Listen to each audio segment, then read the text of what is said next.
There was a video that went viral all over social media where women wore hijab for a day, and suddenly their experiences overshadowed ours. And people are always saying Muslim women are not speaking up or they're oppressed. Well, it's because we never have a platform to speak, and whenever we do speak, oh, we gotta start over?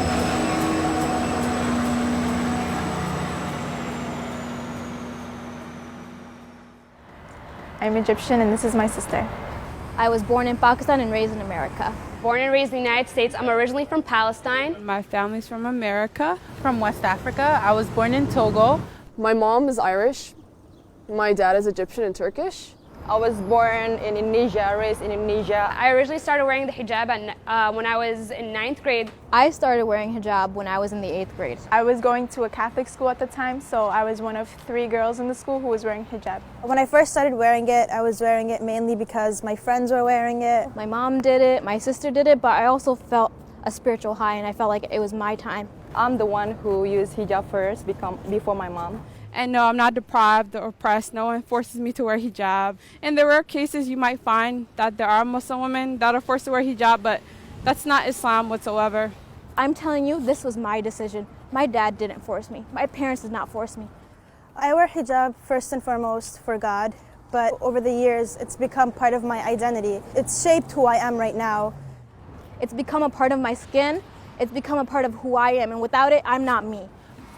Being Muslim and being black and being a woman, it is a lot. It's a lot of minorities put into like one, and it is a lot to hold on my shoulders, because some days I wake up feeling so much stress, and sometimes you itch in your own skin. Once I started learning about the feminist movement during my junior year in high school, that's when I actually started wearing hijab, like with my heart. Like I started wearing it intentionally or deliberately. There's nothing that really limits me just because I wear hijab. A lot of runners tend to be naked while they're running. Not naked, like sports bras, short shorts, and I felt it was going to be even more awkward running with a long sleeve shirt, long pants, and a headscarf to add on. And I remember my coach was like, "You still want to wear your shorts over that?" And I was like, "Yeah, I would like to still cover my butt, you know, like I get it's kind of weird for you, but this is something I've been doing and this is something I'm going to continue to do. I'm not going to change my personal comfort and my religious rules for a sport."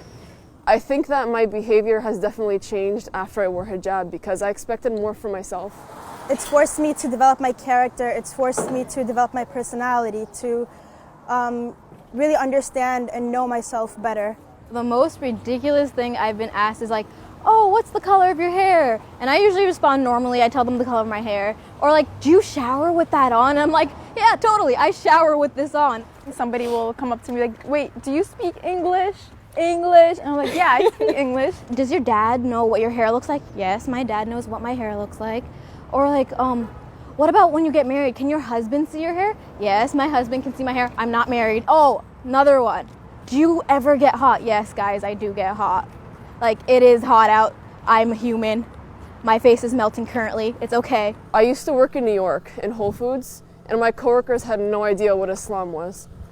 They used to ask me questions like, "Do you want to go out after work and have a drink?" And I'm like, "No, I can't drink. I'm Muslim."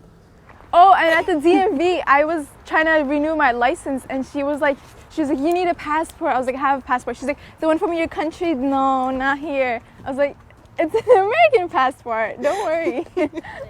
It's really upsetting when you hear the term, "go back to your country," or "you raghead," "you terrorist." Given the rise of Islamophobia, I find myself being a lot more aware of what I'm doing, when I'm doing it. I'm very conscious of standing as far away from train platforms as possible. You know, you kind of feel the need to smile extra, to assure people, "Hey, I'm not a terrorist."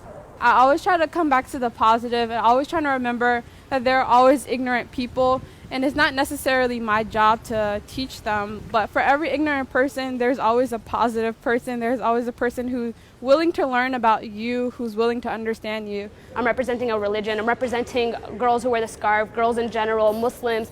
I'm just showcasing so many different types of people that it makes me feel so like tiny in a world that's so big. There's very few things I don't like about wearing my hijab. Like bad hair days, I have bad hijab days. This is one of them.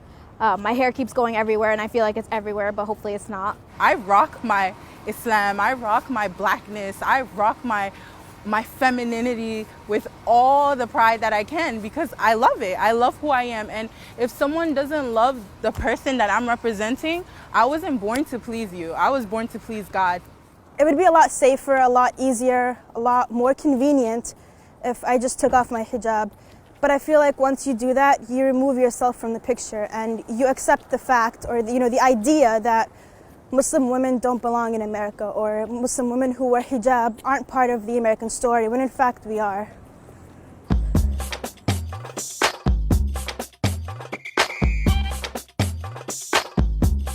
There's nothing really I don't like about it, honestly, except for when I have bad hijab days like today.